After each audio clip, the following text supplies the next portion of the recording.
Située au sud de l'Île-de-France, à 1 heure de Paris, Moret-sur-Loing est une cité médiévale et royale incontournable pour les amateurs d'histoire. Son donjon et ses imposantes portes témoignent de son passé de frontière avec le duché de Bourgogne, qui se trouvait juste de l'autre côté du Loing. Aujourd'hui, nous retrouvons Sylvie Boucher, notre guide pour cette visite.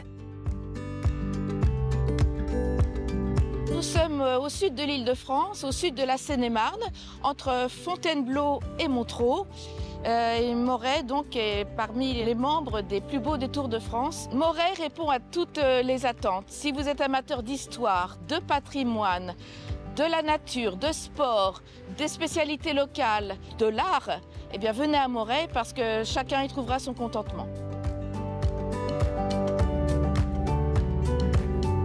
Au cours de notre visite, nous explorerons le donjon, la cathédrale Notre-Dame de la Nativité. Suivrons les traces des peintres emblématiques Alfred Sisley et Rosa Bonheur et retracerons l'histoire de la célèbre confiserie locale, le sucre d'orge de Moret. Visitons ensemble Moret-sur-Loing, l'un des plus beaux villages d'Île-de-France.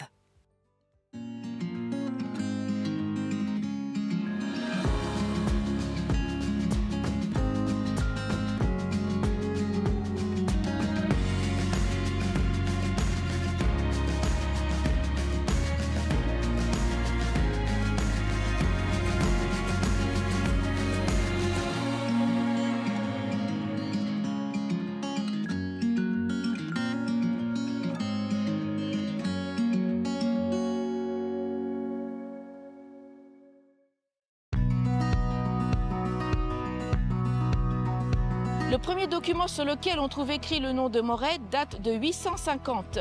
Pour vous situer, nous sommes à l'époque des Vikings et il est question d'une réunion d'évêques. Donc pour qu'il y ait une réunion d'évêques à Moret, c'est que la ville avait déjà une certaine importance. Ensuite, dans les années 1080, le roi capétien Philippe Ier va acquérir le Gâtinais à la couronne royale et dès lors, eh bien, Moret va rentrer dans le domaine royal. Ce qui nécessite la construction des remparts au XIIe siècle, c'est que Moret va se trouver frontière avec la Champagne et avec la Bourgogne, et ce jusqu'à peu près au XIIIe siècle. Et à l'époque de Philippe Auguste, on va construire 1350 mètres de remparts en forme de demi-cercle autour de la ville, dont 437 rien que devant le Loing, puisque le Loing servait de frontière naturelle, je dirais, avec la Bourgogne, qui commençait à cette époque à 200 mètres en deçà d'où nous sommes. Nous pénétrons dans la ville par la porte de Bourgogne, l'un des piliers protecteurs de Moret-sur-Loing, aux côtés de la porte de Samois. Ces portes, respectivement tournées vers le Loing et vers Paris, ont traversé les siècles et sont témoins des guerres de religion, des conquêtes napoléoniennes et de la défense des rois capétiens contre l'ancien duché de Bourgogne. Sur la porte de Samois, on peut notamment observer un boulet de canon tiré durant une bataille napoléonienne, ainsi qu'une borne indiquant la distance de la cité à Paris. Nous nous dirigeons ensuite vers un autre pilier de l'histoire médiévale de la ville, le donjon de Moret-sur-Loing. Sa double fonction, à la fois défensive et d'accueil des rois de France, en fait un édifice majeur de la période capétienne, ce qui lui vaut d'être classé monument historique depuis 1926. Nous retrouvons Bruno Truchon-Barthès pour une visite guidée de ce monument emblématique. Vous êtes donc dans le donjon de Moret, qui fut construit au XIIe siècle, en 1160, par le roi Louis VI le Gros. Le donjon est au cœur de la cité médiévale de Moret-sur-Loing. Le donjon est un donjon roman, donc c'est un donjon qui est carré, hein, qu'on construisait au XIIe siècle. Donc il est resté aujourd'hui toujours sous cette forme-là. Il a simplement perdu son toit. Les murs sont toujours d'époque, hein, ils font 2 mètres 50 environ.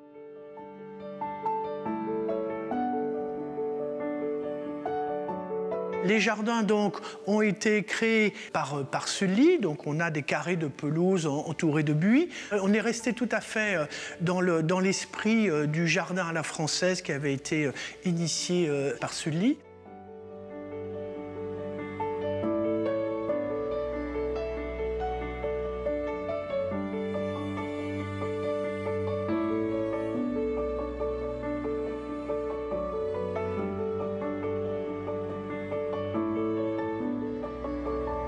Quant à l'intérieur, essentiellement, il faut imaginer que lorsque M. Thirion a racheté la ruine et a refait les étages et l'intérieur, eh bien, il n'y avait plus rien. Donc lui, il a refait le donjon non pas dans un esprit du Moyen-Âge, mais dans un esprit de l'époque. Et dans cet esprit d'époque, eh bien, c'est ce qu'on appelle, je dirais, un côté un petit peu Viollet-le-Duc, un côté un peu néo-romantique, néo-gothique. Bon, il y a plein de termes. C'est pour ça que, par exemple, au rez-de-chaussée, où sont les salons, vous n'avez que des boiseries. Vous n'avez pas du tout de murs en pierre comme au Moyen-Âge. Vous avez plutôt des murs avec que des lambris de bois, des grandes peintures qui ont été faites notamment par son frère, Eugène Thirion, qui était un peintre académicien. La seule partie qui fait penser un peu plus au Moyen-Âge, c'est la partie ici, dans la grande salle. Nous sommes au 2e étage, avec ces peintures bleues, avec ces fleurs de lys qui ne sont pas des fleurs de lys royales, mais qui sont des fleurs de lys botaniques. C'est un petit clin d'œil de Johann Thirion à la royauté. Et donc, il va meubler, par exemple, cette grande salle, il va le meubler non pas dans un esprit de cohérence, mais il va le meubler selon ses désirs. C'était un grand amateur d'art, et donc, au fil de ses rencontres, il va acheter des meubles de différentes époques. Il n'y a pas du tout d'homogénéité. Par exemple, il va ramener cette belle rosace, il va récupérer certaines choses d'église, notamment les stalles d'église qui sont également derrière moi. Il va récupérer ensuite des meubles de différentes époques, que ce soit une table de monastère Louis XIII, un reliquaire qui est dans l'alcôve. Donc il va véritablement acheter des meubles pour être bien, voilà, mais pas du tout dans une vocation historique.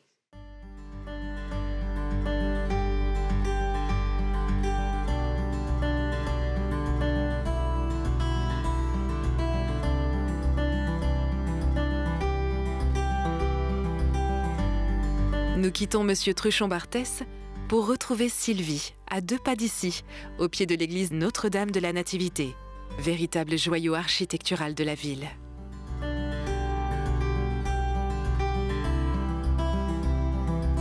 Au cœur de cette cité fortifiée médiévale, eh bien, nous sommes à côté de l'église Notre-Dame de la Nativité. Donc on a construit cette église gothique du XIIe au XVe siècle, près de 300 ans, ce qui représente pour l'époque à peu près 10 générations d'une même famille. La construction de cette église est marquée par la guerre de 100 ans, la propagation de la peste noire et de nombreuses coupes budgétaires durant cette période. C'est la longueur de son édification qui lui a permis d'intégrer différents styles architecturaux, créant ainsi un ensemble unique et harmonieux. Au XIIe, nous sommes dans le gothique primaire, ensuite nous arriverons dans le gothique rayonnant et terminerons au XVe siècle dans le gothique flamboyant. C'est une église, on peut vraiment suivre les 3 périodes du gothique. Et à l'intérieur, eh bien, c'est l'un des trésors de Moret, il s'agit de l'orgue Renaissance, un des 3 plus vieux de France et le plus vieux de Seine-et-Marne que nous allons aller voir.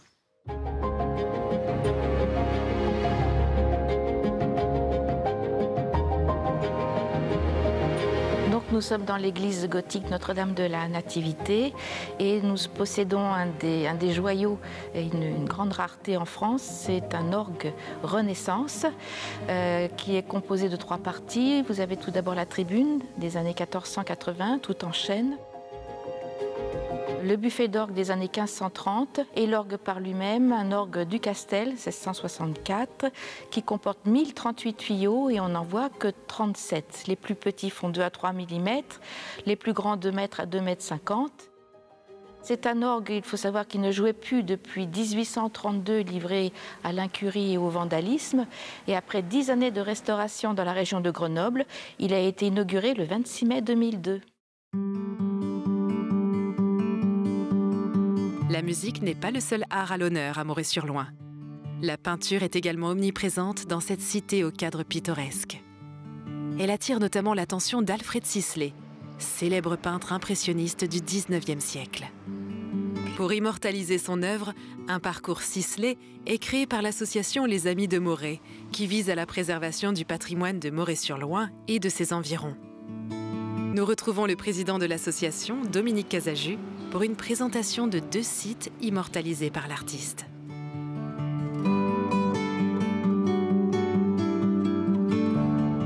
Nous sommes ici rue de la Tannerie. C'est une vue assez inhabituelle dans l'œuvre de Sisley. C'est une perspective fermée. Et alors que Sisley est un peintre plutôt de la lumière, de l'ouverture, de l'espace. Mais cette vue est tout de même intéressante parce qu'elle donne une idée de certains traits de Moret qui n'existent plus trop aujourd'hui. Il y avait pas mal de rues comme celle-ci qui étaient des cul-de-sac. Parce que la ville, jusqu'au milieu du 19e siècle, était ceinte de murailles. Un certain nombre de rues, qui sont aujourd'hui des rues, on voit dans les vieux plans, s'appelaient cul-de-sac. Et Sisley, peut-être à vrai dire tout simplement parce qu'il habitait tout près, il habitait juste un peu plus haut, et parce qu'il venait chercher son eau au puits qui était en bas, aujourd'hui il n'y a plus qu'une pompe, bon, a trouvé cette vue intéressante. Donc il tourne le dos au cul-de-sac, mais on voit quand même une perspective fermée. C'est un point de vue qui est intéressant sur Moret.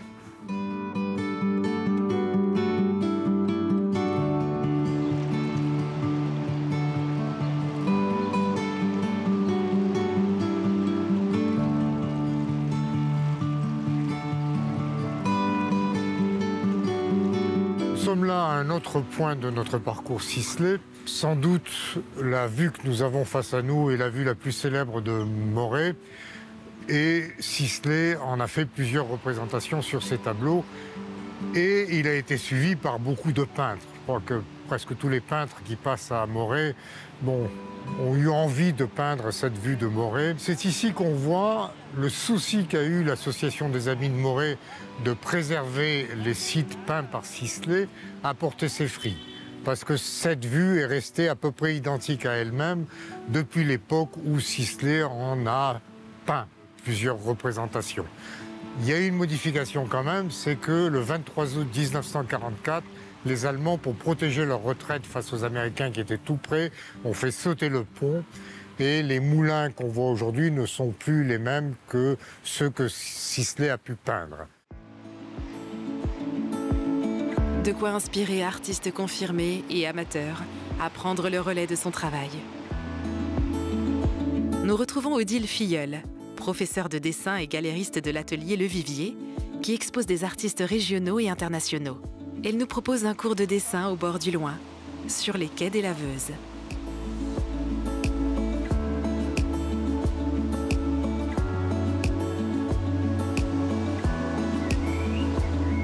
J'ai une passion pour le dessin, pour les arts plastiques. Je suis là pour aider les artistes à montrer leur travail et à montrer leur démarche et l'évolution sur le temps long.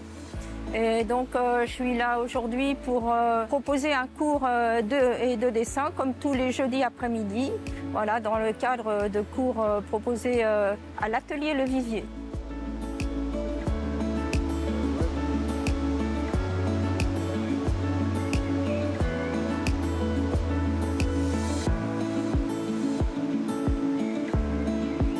Nous sommes sur un point on va dire pittoresque, hein, sur le quai des Laveuses, donc près du pont, voilà, un endroit vraiment très agréable, qui offre des points de vue très intéressants pour le dessin. Donc aujourd'hui c'est un cours dessin sur le motif, on a la chance d'avoir une très belle météo et du soleil justement qui permet de nous donner des volumes et de travailler beaucoup plus correctement.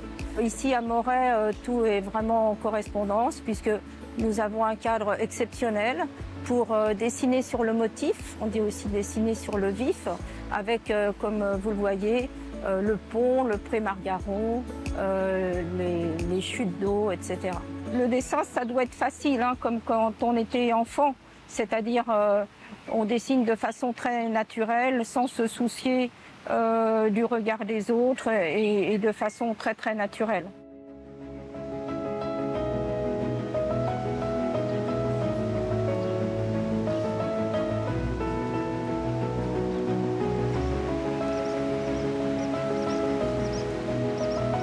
Nous laissons nos amies dessinatrices pour retrouver Sylvie et découvrir l'une des curiosités de Moret-sur-Loing, la façade François Ier, située à 2 pas de l'hôtel de ville.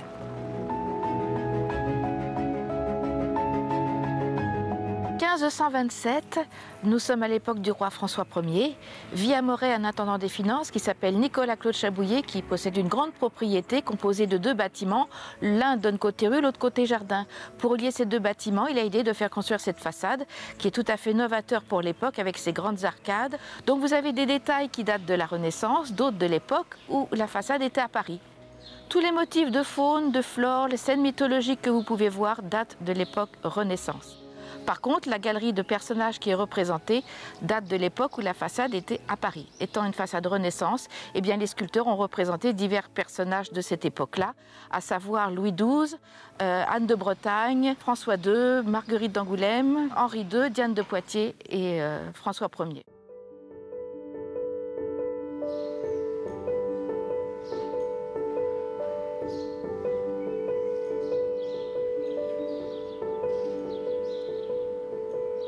En 1956, elle appartient au comte du Sel qui va la vendre à une société immobilière qui n'a rien à faire d'une façade Renaissance.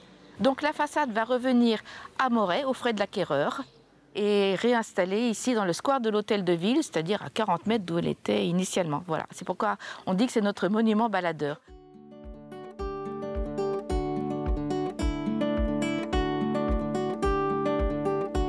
C'est parti pour une pause gourmande afin de déguster une spécialité locale, le sucre d'orge de Moret-sur-Loing. Considéré comme l'un des plus anciens bonbons de France, il est créé par les Sœurs du Couvent de la Cité en 1638. Ce célèbre bonbon a même un musée dédié, situé dans l'ancien moulin provencher. Sa recette ancestrale est soigneusement préservée. Jonathan Caillard, responsable de production chez Délices et Chocolat, nous fait découvrir les secrets de cette spécialité morétaine dans son lieu de fabrication.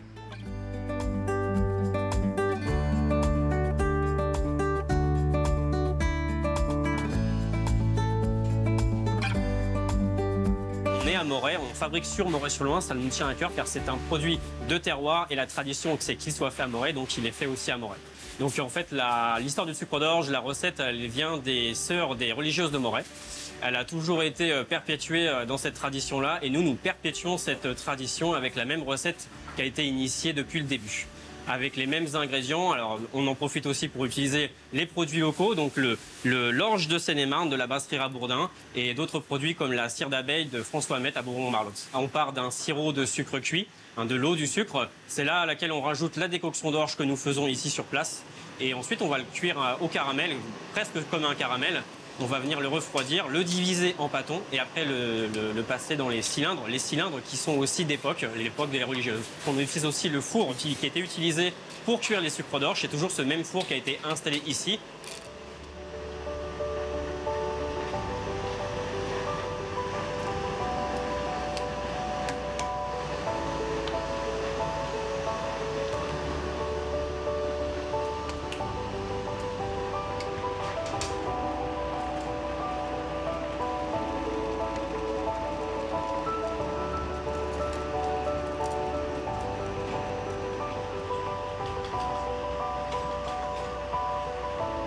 Tout de suite en fabriquant le sucre d'orge que c'est un produit d'histoire, un produit de terroir, un produit de tradition et ça me tenait à cœur de perpétuer cette tradition et cette façon de fabriquer ancestrale.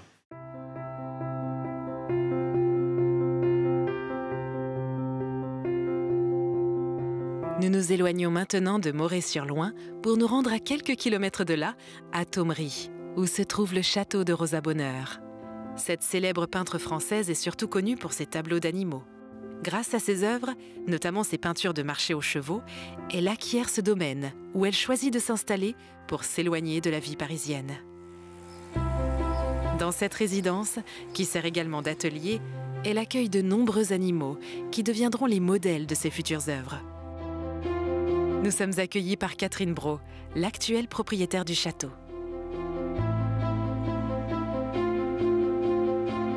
Nous sommes donc ici, dans la dernière demeure de Rosa Bonheur, donc le lieu où elle a vécu pendant 40 ans. Un lieu un peu emblématique parce que c'est un château qu'elle va acheter en vendant une seule œuvre. Donc, une œuvre, un château.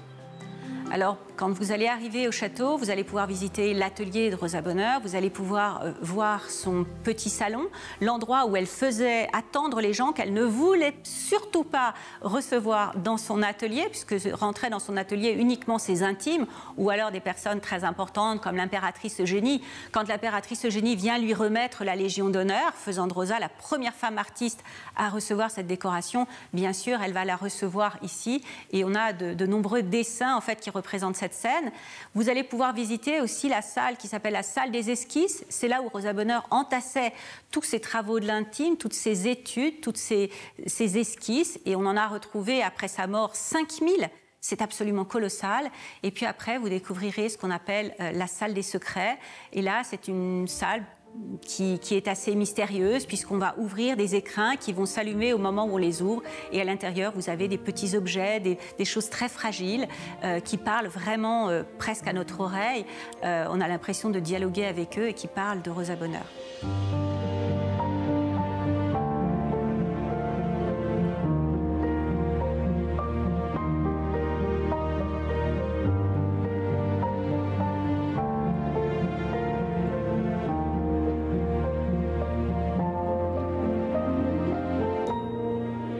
Alors, quand les gens viennent visiter ici, quand on accueille les visiteurs, il ne faut pas qu'ils s'attendent à voir un musée classique. Là, on est vraiment dans la maison de l'artiste, là où elle peignait, là où elle vivait. Et donc, rien n'a bougé depuis l'époque de Rosa Bonheur. On a du mal à s'imaginer ça, mais ici, il n'y a rien de reconstitué. Tout est resté comme ça pendant 160 ans. Donc, il y a un côté très émouvant. Alors, c'est sûr que les plafonds sont un peu cassés, les lattes de parquet craquent, mais tout est tel que Rosa Bonheur l'a laissé. Donc, on va retrouver son atelier avec ses pinceaux, avec ses palettes, avec sa blouse, avec quelques œuvres qu'elle avait commencé à peindre et qui ne sont pas terminées. Et donc, ce qu'on va retrouver dans le musée, ce ne sont pas des œuvres achevées. Il n'y en a pas, mais vous allez retrouver ses études, ses travaux d'études, les travaux qu'on appelle les travaux de l'intime, tout ce qu'elle faisait, elle, pour après réussir à faire de grandes œuvres. Si vous voulez voir le marché aux chevaux, vous allez au Metropolitan Museum de New York, mais si vous voulez savoir comment elle a peint ce tableau-là, et là on a tous les secrets, eh bien venez ici, puisque là vous aurez tous les dessins, les études, des photographies, puisqu'elle va beaucoup utiliser la photographie, et donc elle va photographier les animaux qu'elle va après repeindre, qu'elle va retravailler. Donc c'est ça qui est passionnant, c'est qu'ici on rentre dans l'intimité de l'artiste. Dans l'atelier, peut-être les deux œuvres qui vont frapper le visiteur quand ils arrivent, c'est le portrait en pied de Rosa Bonheur, et puis de l'autre côté de la pièce, vous avez les chevaux sauvages fuyant l'incendie. Si vous regardez les deux œuvres, bien vous voyez qu'en fait, l'une parle de l'autre. C'est le dernier portrait de Rosa Bonheur qui a été terminé juste après sa mort, et elle porte une blouse, et sur une chaise, vous allez voir la blouse qui a été déposée par Rosa Bonheur le dernier jour où elle est venue travailler ici. Vous allez retrouver aussi son appuie-main, il est toujours là aussi, et vous le renvoyez. En fait, c'est assez amusant de voir cette espèce de jeu de miroir. La dernière œuvre sur laquelle Rosa Bonheur a posé son pinceau, et puis de l'autre côté, le portrait de Rosa Bonheur, avec un petit sourire, un léger petit sourire, un peu moqueur, qui accueille le visiteur. Elle est pleine de... Enfin, moi, je la trouve pleine de tendresse sur cette œuvre-là. Et donc, bien, ces deux œuvres se parlent, se répondent.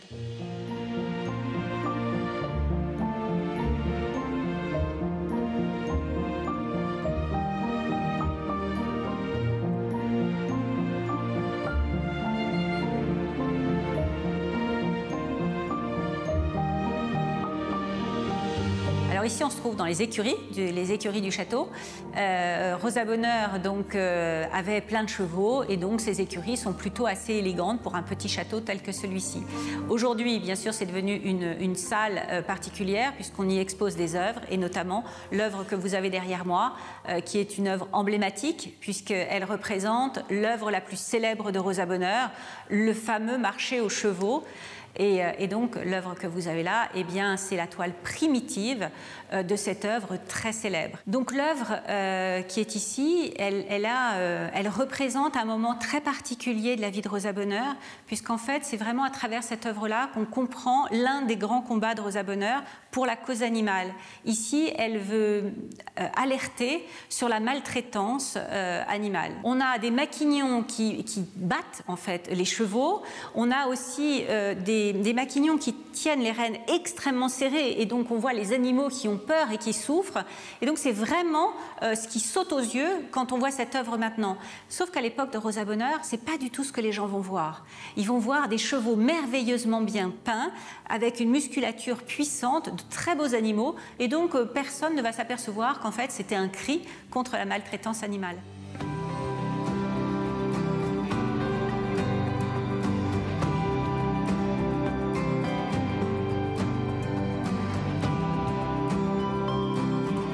Notre visite touche à sa fin et nous garderons en mémoire cette cité riche en culture. Les amateurs d'art y trouveront leur bonheur avec les œuvres d'Alfred Sisley et Rosa Bonheur, ainsi que le célèbre orgue de l'église. Les passionnés d'histoire pourront s'immerger dans une visite médiévale avec ses portes fortifiées, son donjon protecteur et son église historique. Enfin, les gourmands auront le plaisir de savourer les fameux sucres d'orge, emblème sucré de la ville.